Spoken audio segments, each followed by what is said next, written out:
জবরদস্তি মুখের জোরে, চোপার জোরে, থুতির জোরে আর কিলের জোরে, লাঠির জোরে যদি মসজিদের দায়িত্ব তুমি নিয়ে থাকো, তবে শুনে নাও কিয়ামতের রয় জাহান্নামের ভিতরে উল্টো করে খাসির মতো টেঙে দিয়ে চচ্চর চচ্চর করে তোমার চামড়াকে ফালানো হবে।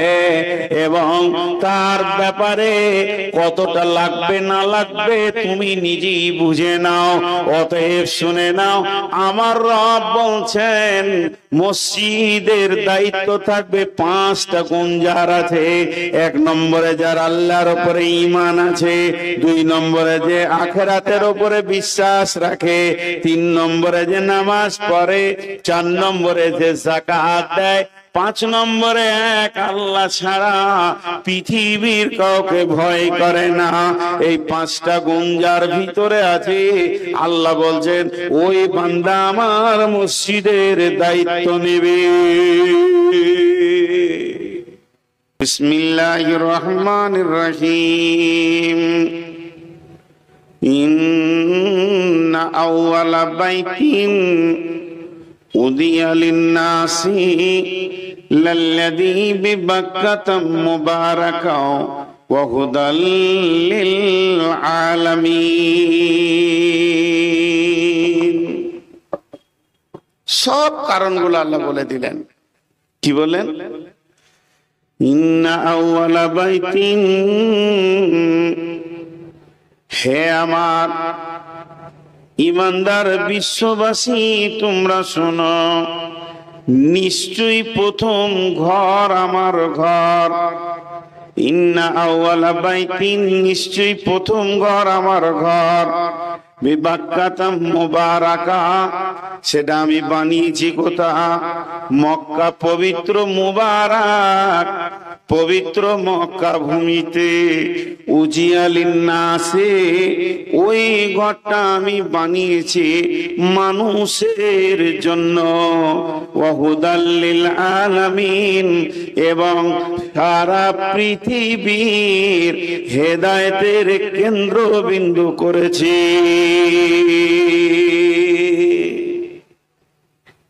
4টা-5টা কথা এখানে ঢুকে গেল। আমি এগুলোকে একটা একটা করে আপনাদের সামনে ভাঙিয়ে দেব। প্রথম নম্বরে ঢুকলো ঘরটা প্রথম তৈরি। তাহলে কি আল্লাহর ঘরের প্রয়োজন আছে?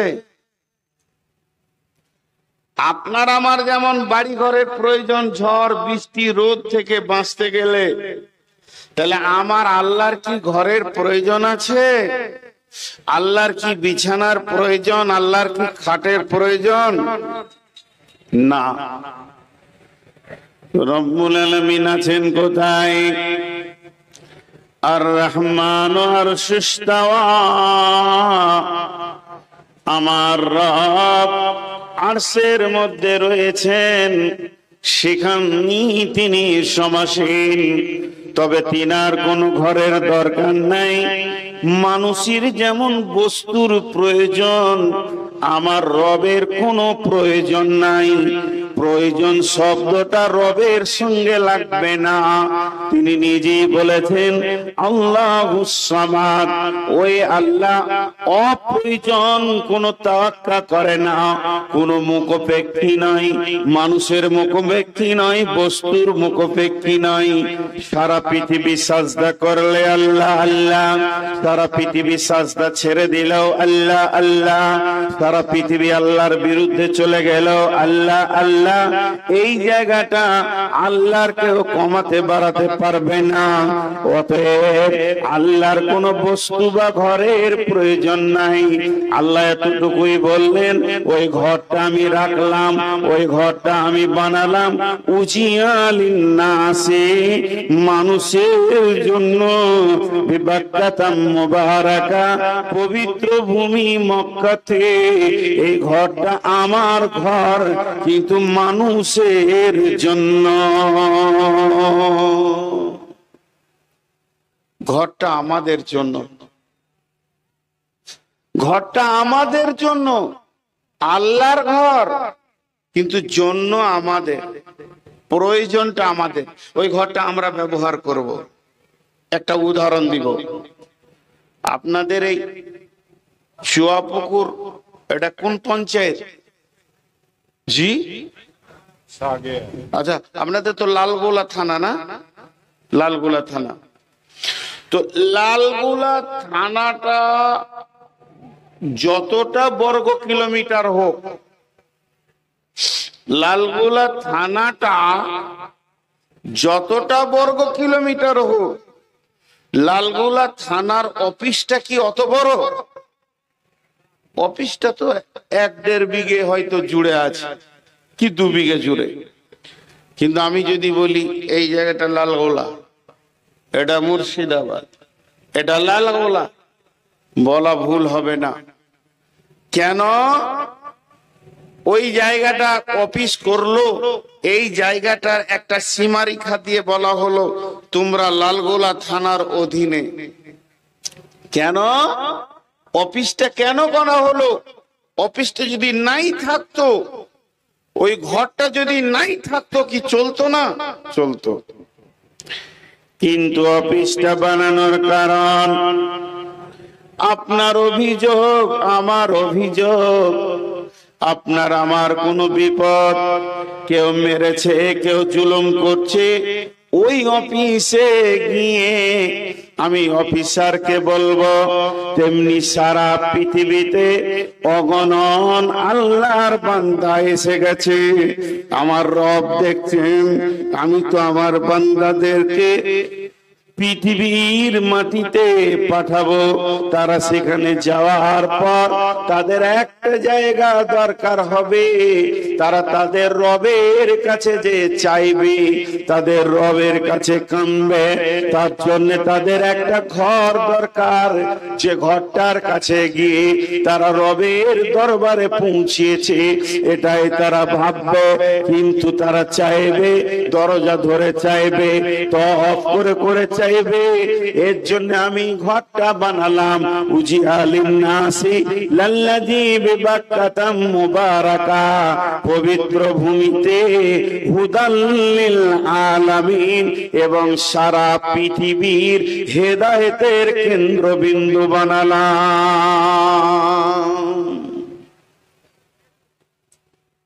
ছোট্ট একটা কথা বলে রাখছি, আমি জীবনে ফতোয়া দিই না, কিন্তু আমার এই ব্যক্তিগত ব্রেন থেকে একটা কথা বলে রাখছি, আমি যতটুকু উপলব্ধি পেয়েছি, খালি জেনে রাখবেন, একটা কথা বলছি, সেটা মুখস্থ করেলেন, ব্রেনে ভরেলেন। কাবার যে মুসাল্লাটা আছে, কাবার যে মুসাল্লাটা আছে, ওই মুসাল্লায় যে ইমাম, কিয়ামত পর্যন্ত যত ইমাম আসবে, আল্লাহর রহমতে সহি আকীদার আসবে, আল্লাহর রহমতে সহি আকীদার আসবে। খালি একবার ফলো করবেন তিনি কেমন করে চলছেন। কেন? আল্লাহ কোরআনে বললেন যে আমি এই ঘরটাকে বিশ্বের মানবের হেদায়েতের কেন্দ্রবিন্দু বানালাম, সহি আকীদা বানালাম, সহি ঈমান বানবে, এই জায়গায় আসবে, তারা বিশ্ব সম্মেলনে হাজির হবে। তাহলে এই ঘরটার মূল্য কম নাই। একটু এগিয়ে যাই, ফিহি আয়াতুন মাকামু ইব্রাহিম, ফিহি আয়াতুন মাকামু ইব্রাহিম। আল্লাহ বলছেন আয়, তোদেরকে আমি দাওয়াত দিয়েছি আয়, কিন্তু তোরা ওখানে এসে কি দেখবি? এটা কালো ঘর, জিনা, সেটা দেখার কথা বলেননি। তবে যেটা দেখার কথা আল্লাহ বলছেন, ওই কাবার চত্বরের ভিতরে একটি জিনিস দেখবি তোরা, যেটা দেখার জন্য ডাকছে, সেখানে রয়েছে মাকাম ইব্রাহিম। এতগুলি নবী চলে গেল, কম বেশি 1.5 লক্ষ নবী গেল, 1,24,000 গেল, যে যা বলবে বলুক না কেন, হযরত আদম থেকে নিয়ে শেষ নবী পর্যন্ত এতগুলো নবী গেলেন, এতগুলো রসুল গেলেন, কোন নবী বা রসুল ওই জায়গাতে কাবার চত্বরে জায়গা পেল না, তাকে স্থান দেওয়া হলো না, তার নামে কোনো রেজিস্ট্রেশন হলো না, কোনো একটু জায়গা দেওয়া হলো না। এটা মুসার জায়গা, ঈসার জায়গা, হারুনের জায়গা, দাউদের জায়গা, এটা নবী সুলাইমানের জায়গা, নবী সালেহের জায়গা বলা হলো না। একটা নবীকে কেন্দ্র করে বলা হলো ফিহি আয়াতুম মাকাম ইব্রাহিম, যেটা কাবার দরজা, ওই দরজার সামনে রয়েছে ইব্রাহিমের জায়গা।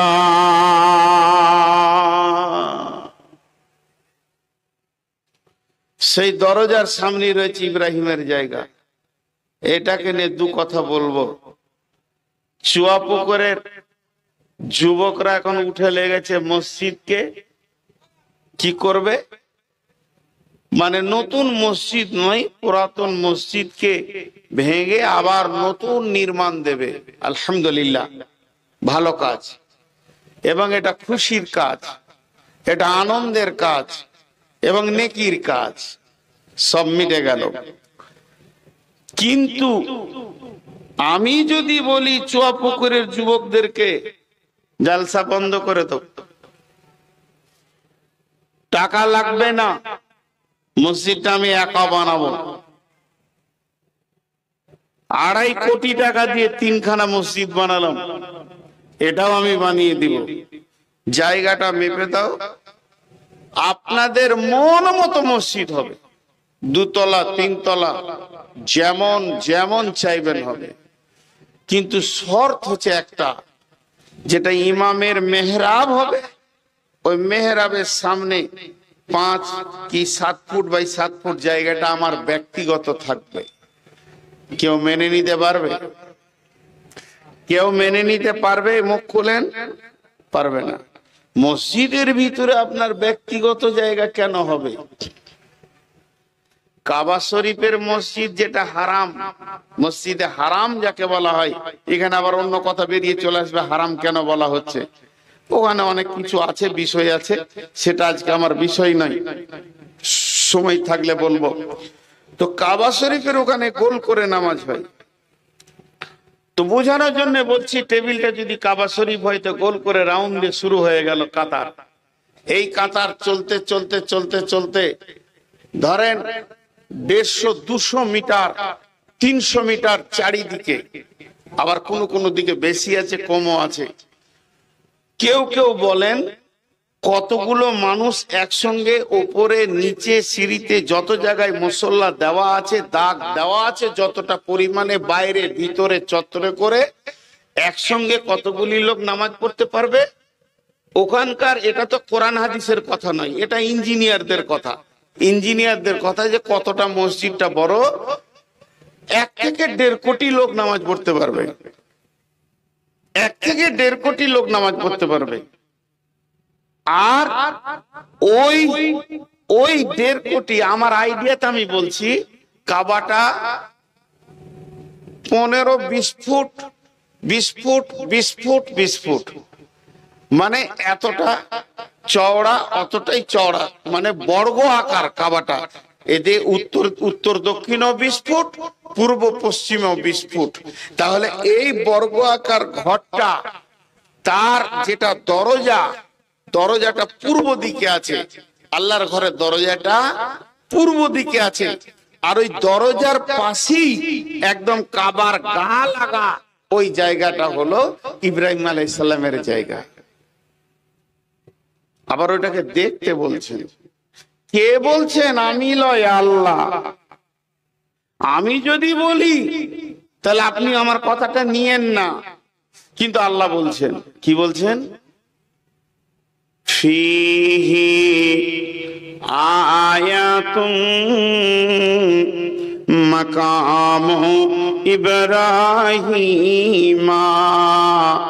ওখানে একটা নিশানা আছে। নিশানা মানে নিদর্শন। সূর্য উঠে ডুবে, এটা একটা নিদর্শন। রাতের পরিবর্তন, দিন রাতের পরিবর্তন আল্লাহকে পাওয়ার নিদর্শন। আসমান মাথায় আছে একটা নিদর্শন। আয়াত মানে নিদর্শন। জমিনটা আল্লাহ বানিয়েছেন, এটা একটা নিদর্শন। আল্লাহর যতগুলি নিদর্শন আছে, এই নিদর্শনের ভিতরে ফিহি, ওই কাবার ভিতরে আয়াতুম, এমন একটা আল্লাহ নিদর্শন রেখেছে একটা নবীকে কেন্দ্র করে, তার দিকে যেন মানুষের নজরগুলো চলে যায়। মাকাম ইব্রাহিমা, ইব্রাহিমের জায়গা। আবার ইব্রাহিমকে কত আল্লাহ সম্মান দিলেন, তার নামটা কোরআনে উল্লেখ করে দিলেন। শুধু এই পর্যন্ত নয়, ইব্রাহিমের পদচিহ্ন একটা পাথরের উপরে উনি দাঁড়িয়ে কাবার তামির দিয়েছেন, কাবাকে গেঁথেছেন। যত কাবা উপরে উঠেছে আল্লাহর কুদরতে পাথর উঠেছে, সেই পাথরটা আজও কাবার চত্বরে আল্লাহ রেখে দিলেন। এটাও নিদর্শন, নিদর্শন। হে মসজিদ বানানেওয়ালা, হে মসজিদ মানেওয়ালা, হে মসজিদের তামির দেনেওয়ালা, একবার ইব্রাহিমের নিদর্শনের দিকে খেয়াল করো। আল্লাহ কত সম্মান বাড়ালেন। ফিহি আয়াতুম মাকাম ইব্রাহিম। ইব্রাহিম চলে গেলেন, ইসমাইল চলে গেলেন, সব নবী শেষ। ঈসা নবী চলে গেলেন, শেষ নবী এলেন। শেষ নবী, শেষ নবীর সাবে মেরাজ হলো। আমি লম্বা ঘটনাকে শর্ট করছি। সাবে মেরাজে 5 ওয়াক্তের নামাজ এলো। সালাত যখন পেলেন, তো মদিনা মানওয়ারায় বিশ্বনবী যখন গেলেন, তখন কেবলা ছিল কোন দিকে মুখ করে নামাজ পড়তে হতো।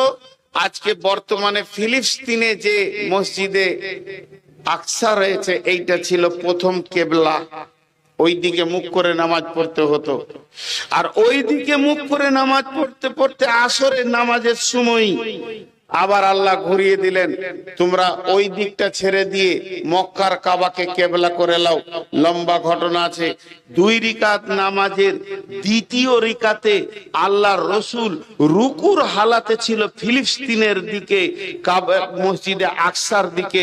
আর জিবরাইল আমিন কানে কানে বলে দিলেন যে আল্লাহ রসুল আপনি এবার আছেন তো, ধরেন ওটা উত্তর দিক হবে, মদিনা থেকে আছেন তো উত্তর দিকে, হয়ে যান দক্ষিণ দিকে। আল্লাহ রসুল উঠে দাঁড়িয়ে গেলেন, আল্লাহ আকবার আর বললেন না।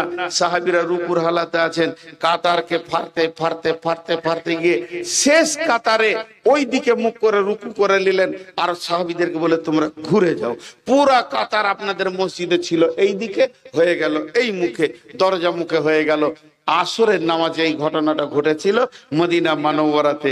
তারপরে যখন কেবলা হয়ে গেল কাবাটা, এই যেটা বর্তমানে আছে মক্কাতে, আল্লাহ রসুল এবার সফরে এসছেন, উমরাতে এসছেন, হজে এসছেন।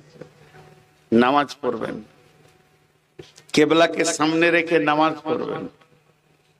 তো মুসল্লাটা হাতে নিয়েছি, দেখেন কত মজার কথা। মুসল্লাটা হাতে নিয়েছে, হাতে নেওয়ার পর কোন দিকে বিছাবো গো, কোন দিকে বিছাবো, আর কোথাও বিছিয়ে নামাজ পড়বো আমি? এ তো চারিদিকে নামাজ হবে। এবার আমাদের রমজানে যে উমরায় গিয়েছিলাম, হোটেলটা যেদিকে ছিল পূব দিকেই নামাজ পড়ে এলাম। সূর্য উঠছে ওই মুখী নামাজ পড়ছি, কারণ হোটেলটা পশ্চিম দিকে ছিল কাবার। তো কোন দিকে বিছাবো? এটা কাবা, কাবার পশ্চিম থেকে পূর্ব দিকে নামাজ হবে, পূর্ব থেকে পশ্চিমে হবে, উত্তর থেকে দক্ষিণে হবে, দক্ষিণ থেকে উত্তরে হবে, চারিদিকে হবে। এখন সাহাবীদের ভিতরে বিশ্ব নবী প্রশ্ন করছেন, ওগো তোমরা বলো আমি আজকে মুসল্লাটা কোন জায়গায় রেখে নামাজ শুরু করব, ইমামতি করব? সাহাবীদের যার যেমন ছিল সে তা বললেন। কিন্তু হযরত উমরকে জিজ্ঞেস করলেন, উমর রে, তুমি একটু বলো আজকের দিনে আমি মুসল্লাটা কোন দিকে রাখবো? হযরত উমর বললেন, ইয়া রাসূলুল্লাহ, আমার বলতে 2 মিনিট লাগবে। বলছে বলো। বলি, ইয়া রাসূলুল্লাহ, এটা কাবার পশ্চিম দিক, এটা কাবার পূর্ব দিক, এটা কাবার উত্তর দিক, এটা কাবার দক্ষিণ দিক। কিন্তু একটা জিনিস খেয়াল করেন, আমার আল্লাহ কাবার পূর্ব দিকটা কত ভালোবেসেছেন। কাবার পূর্ব দিকে রয়েছে হাজরে আসওয়াদ, কাবার পূর্ব দিকে রয়েছে জমজমের কূপ, কাবার পূর্ব দিকে রয়েছে সাফা মারওয়া, কাবার পূর্ব দিকে রয়েছে আল্লাহর ঘরের দরজা, আবার কাবার পূর্ব দিকেই রয়েছে আপনার দাদার বংশের পদচিহ্ন ইব্রাহিমের, আবার কাবার পূর্ব দিকেই রয়েছে জায়গাটা ইব্রাহিমের। আল্লাহ তাকে কত ভালোবাসে, এত বড় পরিধি মসজিদের ভিতরে সামান্য জায়গা ইব্রাহিমকে তুলে দিয়েছে। আর আপনি ওই বংশের সন্তান, আপনি সেই বংশের গৌরব, আপনি সেই বংশের সুসন্তান, আপনি সেই বংশের আখিরি নবী। আর হযরতে ইব্রাহিম চোখের পানিতে কাবার তামির দিতে গিয়ে কেঁদে বলেছিলেন, সূরা বাকারায় আছে, আয়াত মুখস্থ নাই ভাই, সূরা বাকারায় আল্লাহ বলেছেন হযরত ইব্রাহিম 3খানা দোয়া করেছিলেন। তার মধ্যে একটা দোয়া ছিল, আমার ইসমাইলের বংশধরের প্রতীক চিহ্ন যেন পৃথিবী থেকে নিশ্চিহ্ন না হয়ে যায়, ইসমাইলকে যেন আল্লাহ কায়েম রাখো, আমার ইসমাইলের নাম যেন কিয়ামত পর্যন্ত থাকে। তাহলে না আল্লাহ তাবারক ওয়া তাআলা সেই ইসমাইলের বংশের নিসাল থেকে আখিরি নবীকে নিলেন। হযরত উমর বলছেন, ইয়া রাসূলুল্লাহ, আপনি আপনার বংশের পরিচয়কে রাখার জন্য আপনার দাদার জায়গাতে মুসল্লাটা রেখে নামাজ শুরু করে দেন। হযরত উমরের কথাটা যেই বলা শেষ হলো, জিবরাইল আমিন এসে বিশ্ব নবীকে বলে দিলেন, ওয়াত্তাখাযু মিন মাকামি ইব্রাহিম মুসাল্লা। হযরত উমর যেটা বলেছেন আমার আল্লাহকে ওটাই ভালো লেগে গেছে। ও নবী মুহাম্মদ, তুমি মুসল্লাটা ওই জায়গায় রেখে নামাজ শুরু করে দাও যেখানে ইব্রাহিমের জায়গা। আজও কাবার ইমাম দাঁড়ায় কোথায়? মাকামে ইব্রাহিমে দাঁড়ায়। আজও ইমাম সেখানে নামাজ পড়ায়। রেজিস্ট্রেশন হয়ে গেছে কোরআনে। এটা লালগোলার রেজিস্ট্রি অফিসের রেজিস্ট্রি নয়, এটা আমার বর্ধমানের রেজিস্ট্রি অফিসের রেজিস্ট্রি নয়, এটা স্বয়ং আল্লাহ রেজিস্ট্রি করেছেন। 2টি জিনিসকে কোরআনে পৃথিবীর কোন বাদশা কেটে দিতে পারবে না, পৃথিবীর কোন নবী কেটে দিতে পারবে না। একটা হলো, এটা হলো মাকাম ইব্রাহিম, এটা ইব্রাহিমের জায়গা, ওটা পৃথিবীর কেউ অন্য নামে করে দিতে পারবে না, স্বয়ং আল্লাহ দিয়েছেন ওটা। আর দ্বিতীয় হলো, তুমি মুসল্লা রাখো এখানে, এটা আমার রব বলে দিয়েছেন। আজও মুসল্লা সেখানেই রাখা হয়।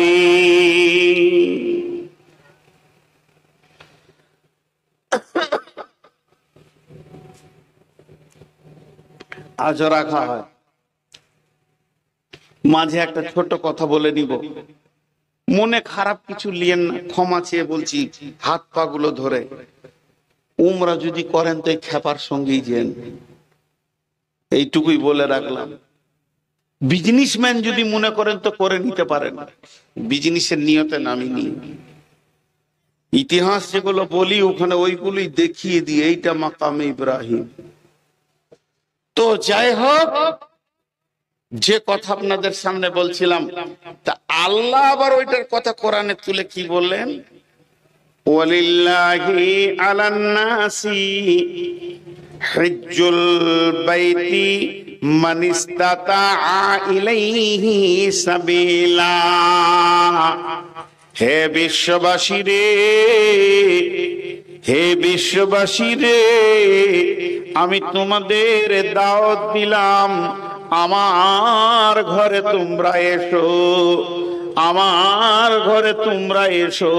যদি তোমাদের ইস্তাতাত আমার ঘরে পৌঁছানোর ক্ষমতা হয়ে যায়, হে আমার গোলামের দল, তোমরা আমার ঘরে এসো,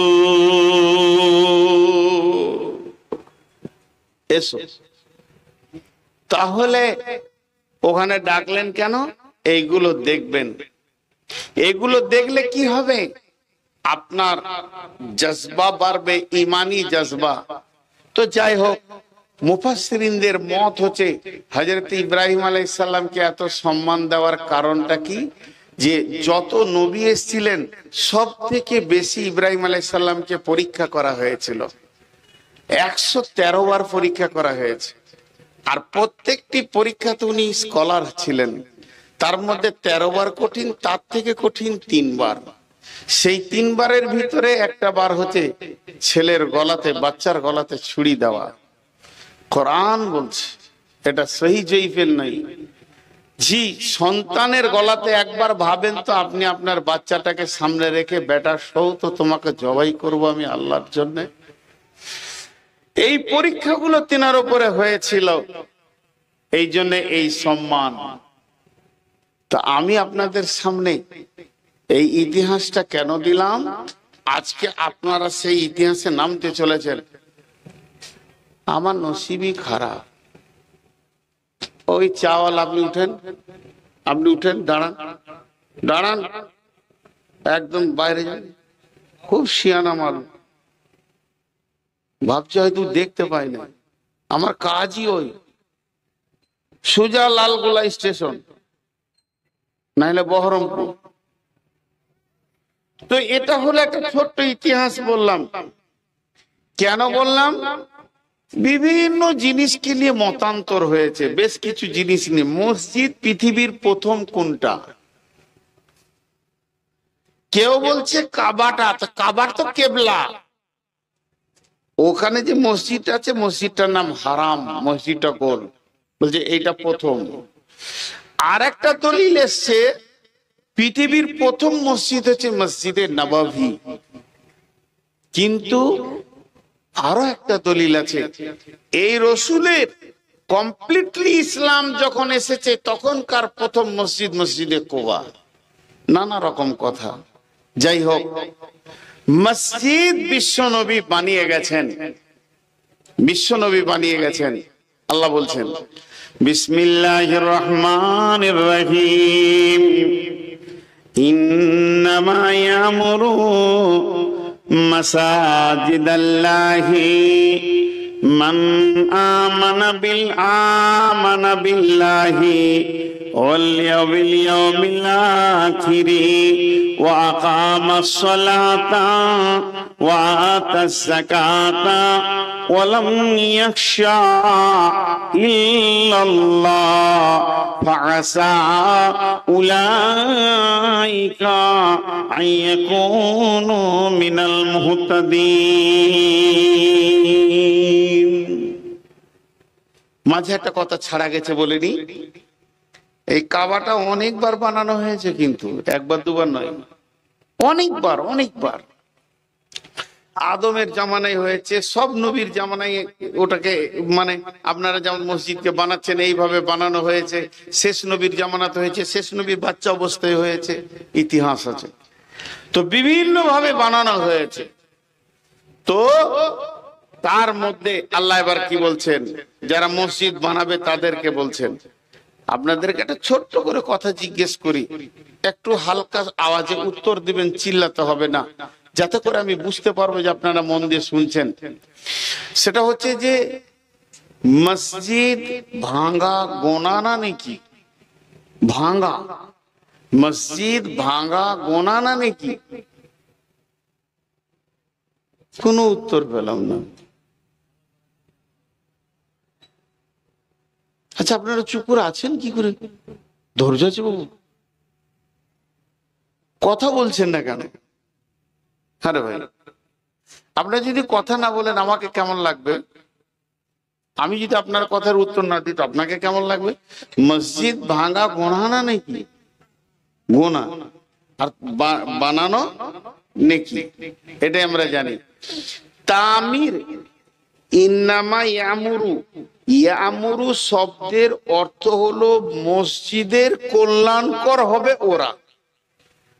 কল্যাণকর, ভালাই করবে, দেখভাল করবে, বানাবে শব্দ লয়। তাহলে প্রয়োজনে ভাঙতে হবে, তখন ভাঙলে নাকি?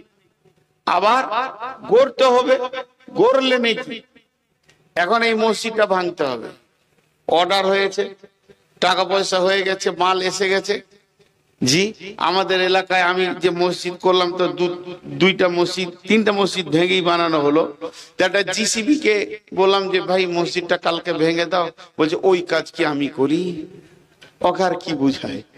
অনেকবার বললাম তুমি যা নেবে নেবে, খালি ভেঙে ট্রাক্টরে তুলে দাও। না হুজুর, আপনি যা বলবেন সব করব, কিন্তু এই কাজ করতে পারবো না। ওর ধারণাটাই খারাপ। মসজিদ ভাঙলে নাকি এখন যদি মসজিদটা ভাঙতে হয় লিভার খরচা হবে 20,000 টাকা, কিন্তু যুবকরা বলছেন আমরা ভেঙে নিব, কাউকে দিব না। এবার যদি ধীরে ধীরে ভাঙেন তো অনেক মাল পেয়ে যাবেন, খবরদার জিসিবি দিয়ে ভাঙবেন না, ধীরে ধীরে ভাঙবেন তো ইট অনেক পেয়ে যাবেন, অনেক মেটেরিয়ালস পেয়ে যাবেন। তো এবার কোন মসজিদ ভাঙলে নাকি ভাঙা হয়ে গেছে, এরপরে করলে নাকি তখন আবার ভাঙলে গোনা, আবার এখন না ভাঙলে গোনা। ভাইরা আবার না ভাঙলে গোনা এটা নয়, না ভাঙলে আপনি নেকিতে শরীক হতে পারলেন না। আল্লাহ তাবারাক ওয়া তাআলা ভাষাটা ব্যাপক শব্দে বলেছেন, অনেক একটা শব্দে ব্যাপক অর্থ রয়েছে। ইন্নামা ইয়ামুরু মাসাজিদাল্লাহি, নিশ্চয়ই ওই লোকেরা আল্লাহর মসজিদের দেখভাল করবে, তারা দায়িত্ব নেবে, তাদের উপরে দায়িত্ব থাকবে, তারা মসজিদের চিন্তা চেতনায় মগ্ন থাকবে, মসজিদকে ভালোবাসবে।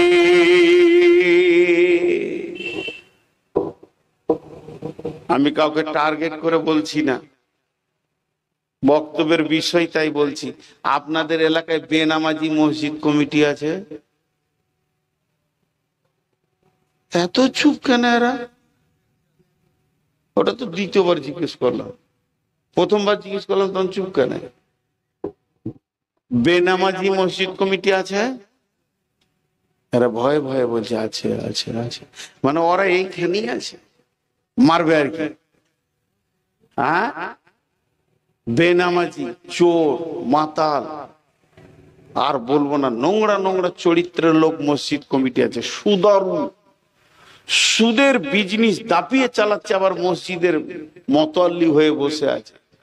আছে না নাই? জোরে বলেন। এত ভয়। তেরা মসজিদকে নিয়ে দায়িত্ব নিয়েছে, এটা আল্লাহ রসুল বলেছেন যেটা কিয়ামতের আলামত, কিয়ামতের আলামত। মসজিদ, মসজিদ মানে সাজদা করার জায়গা। আল্লাহ তাবারাক ওয়া তাআলা বলছেন মসজিদ বানাবে ওরা, মসজিদের দায়িত্ব নেবে ওরা, মসজিদে দান করবে ওরা, যাদের ভিতরে 5টা গুণ আছে। মান আমানা বিল্লাহি ওয়া বিল ইয়াউমিল আখিরি ওয়া আকামাস সালাতা ওয়া আতাস যাকাতা ওয়া লাম ইয়াখশা ইল্লাল্লাহ ফাআসা উলাইকা আইয়াকুনু মিনাল মুহতাদিন। একবার সূরা আল ইমরানটা খুলে দেখবেন, যদি এগুলো মেনে না নিয়ে জবরদস্তি মুখের জোরে, চোপার জোরে, থুতির জোরে, আর কিলের জোরে, লাঠির জোরে যদি মসজিদের দায়িত্ব তুমি নিয়ে থাকো, তবে শুনে নাও কিয়ামতের রয় জাহান্নামের ভিতরে উল্টো করে খাসির মতো টেঙে দিয়ে চচ্চর চচ্চর করে তোমার চামড়াকে ফালানো হবে, এবং তার ব্যাপারে কতটা লাগবে না লাগবে তুমি নিজেই বুঝে নাও। অতএব শুনে নাও, আমার রব বলছেন মসজিদের দায়িত্ব থাকবে 5টা গুণ যার আছে। 1 নম্বরে যার আল্লাহর উপরে ঈমান আছে, 2 নম্বরে যে আখিরাতের উপরে বিশ্বাস রাখে, 3 নম্বরে যে নামাজ পড়ে, 4 নম্বরে যে যাকাত দেয়, 5 নম্বরে এক আল্লাহ ছাড়া পৃথিবীর কাউকে ভয় করে না। এই 5টা গুণ যার ভিতরে আছে, আল্লাহ বলছেন ওই বান্দা আমার মসজিদের দায়িত্ব নেবে।